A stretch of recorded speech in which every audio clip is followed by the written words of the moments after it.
Oh my god. Now get... Yeah, this is what we need now. We need...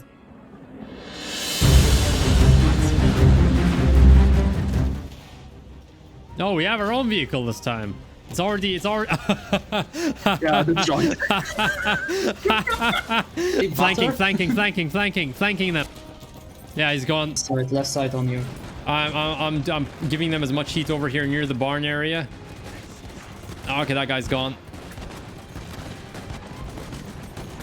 Everywhere. Oh my god. For 4 men. Don't let them out. Get on board. Just don't let them get on board. There's 4 of them. And I'm gonna bring my guard infantry in as well. Yep, get your units up. Bring your guard infantry forward. Yadakachi, got Yadakachi incoming. Don't get too caught up in it. Just forget it. Just forget it. I'm charging in my Shogatai to help with the... Come on. If I can get the enemy general. Oh my god. Yeah, I think we won that.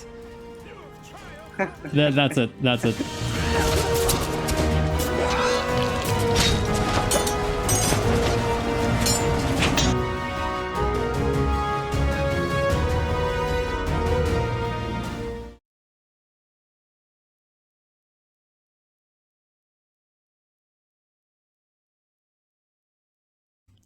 What is up, everyone? Welcome to the first Ask Me Anything that I'll be hosting on this channel. So we have a few questions in here from you guys, and your Daimyo, your Shogun, is happy to answer them.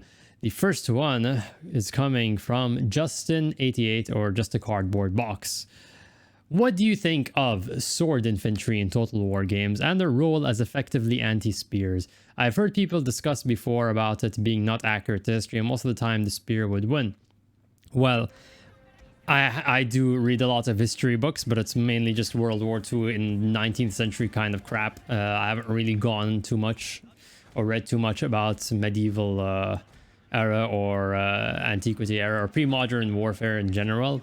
But what I do know is that throughout history, the spear was by far the most common armament, both whether it was among professional soldiers or hastily recruited levies. It was by far the most common weapon on the battlefield, even by cavalry.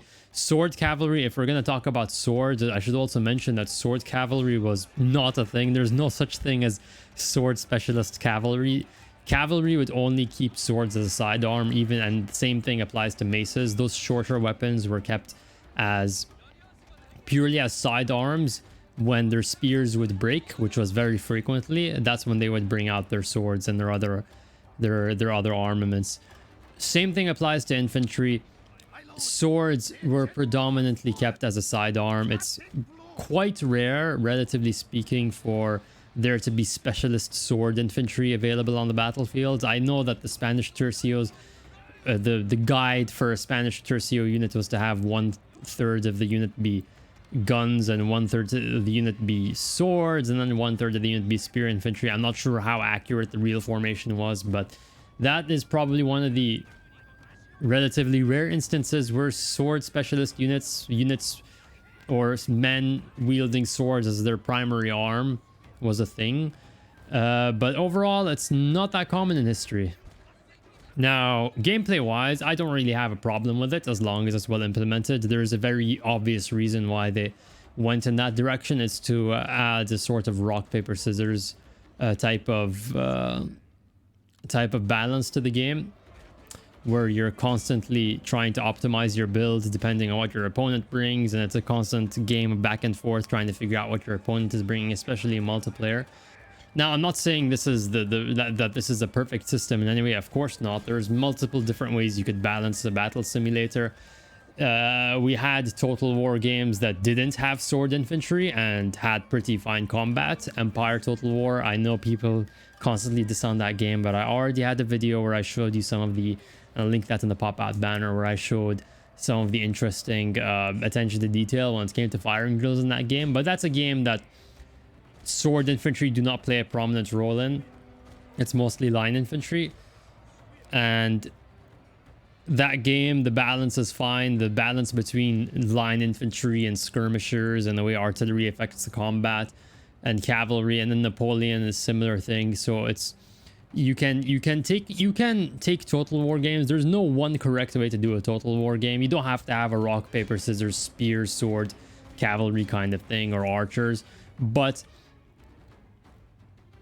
the important thing is the interplay. The interplay adds an important dimension, adds multiple dimensions to the gameplay, on top of the considerations of terrain and flanking. So you have there are multiple dimensions to a good Total War game, where you have there's the terrain element on one hand, there's the morale, like flanking and rear attack element, there's the and then you have the unit balance element, how the different units interplay with one another. So I think the way that units were balanced in rock paper scissors definitely adds something. When it's done properly, it definitely adds something to the gameplay. But then there's one thing: what about spear versus sword in real life? If they would ever cross, it was very rare for that to happen. And if you're going against a spear line, a line of tightly packed spears or pikes with a sword, you're probably in a very, very desperate situation, and you're probably lost the battle at that point. It's not a terrible, it's not a good matchup for the swords because of their inferior reach. Though I can imagine, if I read more into it, I know maybe somebody will fill me in the comments, I can imagine that if combat ever gets into super tight close quarters, into tight spaces, swords would have an advantage. But I don't see where that would be the case in a battlefield. In a pitched battle and an open field battle, I don't see where that would be a frequent scenario. Though I do see that swords would be more common as an armament, like in policing or whatever, because I don't know, carrying a spear around or a polearm would be very, very inconvenient. But it seems like a very niche weapon overall. I don't see any scenarios where There aren't that many scenarios where it would be the optimal weapon as a primary arm. And the next question coming to you guys from Bravo Mike. It's actually a bunch of questions, but kind of bundled into one message. He says, Arabian Peninsula is basically similar, if not the same, to the face-saving culture of eastern half of Asia. How did you become a YouTuber? It's kind of... It feels kind of awkward, almost like a non sequitur, but I see what the point is. How did you become a YouTuber? Well, it's a simple question of I just didn't tell anyone about it, and I don't really share that with anyone. I don't really share this with my family, not because I'm afraid, but because I just don't want to bother explaining it to them. Like I don't want to bother. I don't have the energy to go through the efforts of explaining it to them, especially because of how weird they'll find it. So wait, you're playing games and people are watching you play games? But I have come up with some explanations just to get them off me, so I don't have to explain it. I remember once upon a time, like 2 years ago, when I was just starting out, after I got a new desk for my room, because I was just running out of space on my old one, my dad walked in and he saw like the whole setup, like the screen, the monitor, and everything, and the PC, and he was like, "What is this for gaming?" And I'm like, "Actually, no. It's for software application analysis, and it's not technically a lot. Games are software, and I'm kind of analyzing them by playing them and figuring out how to play them. I'm figuring it out figuring it out how to be good at them. So I wasn't really lying there, was I?" And he still thinks that, I think, until now. I just can't bother coming up with a really, really long explanation. Why, if your question is why did I pursue this, well, at this point I don't exactly, like, I didn't really have as much of a strong motivation other than, hey, I'm playing this game a lot, maybe I should just stream, you know, like it's not much added effort at that point. And I also like talking to myself a lot when I play video games, like even when I'm playing offline. So hey, maybe I should just, you know, get a webcam and everything, get a microphone, and just start. Might as well. It's right up my alley. And then there's the other part of, as I did that and I started to enjoy it. I remember back then I was streaming like 8 hours a day in like 4-hour blocks. It was exhausting. Don't do it, guys. But I remember I was like, wow, I'm taking the initiative to build something. You know, I don't need. It's not like I went to a job and had a manager nagging me the whole time to do X, Y, and Z and constantly nagging me over deadlines. It's something that I did myself, and even if I don't get a lot of views from it, or I don't, it's not something I can pursue as a career. I'm like, you know what? Hey, I have something that I can have to my name that I did out of my own initiative. Something interesting, something that I'm just not doing cynically for just the sake of profit. And I quite enjoyed it, and it's just satisfying. It's also, as I moved away from just streaming to actually learning how to edit videos, there's a satisfaction of starting out with a blank video project and slowly watching it come together. Like the whole critique I made with the whole on morale and Total War and the combat, it was really enjoyable. It's almost like Lego over here. This Lego, it's satisfying. There's a weird satisfaction with putting things together. So that's something that I got addicted to, basically. And so Mike asks, or accurately, how did your family tolerate you becoming YouTube rather than a doctor or scientist or a lawyer? Well, look, I do have a day job. I don't go into much detail about it because it's just really uninteresting. Like, I do not care.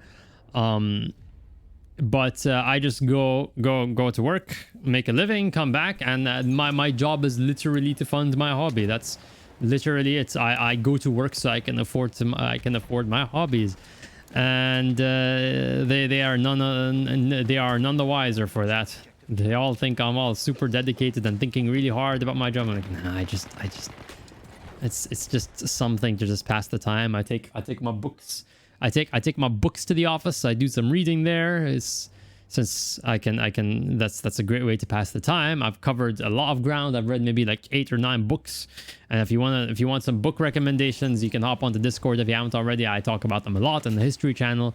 Well, anyway, guys, thank you so much for watching. And if you have any other questions, you'd be interested in having me answer, you can maybe, I guess, drop them down in the comment section, and I might do another one at some point whenever I feel it's the right time. I do another ask your Daimyo anything, ask the Daimyo anything. But anyway, thank you so much for watching, guys, and thank you so much for watching over the years. At this point, it's incredible to see that how much time has passed and how much things have changed here, and how many friends I have made. The real victories. This is cringe, but it's true. The real victories are the friends we made along the way. Happy to make some. I'm happy to make all the friends I've made so far, and I hope to make some more. And as always, if you enjoy my videos, you can hit the sub button if you haven't already, and hop onto Discord, join in all the fun. And I will see you next time. Bye bye.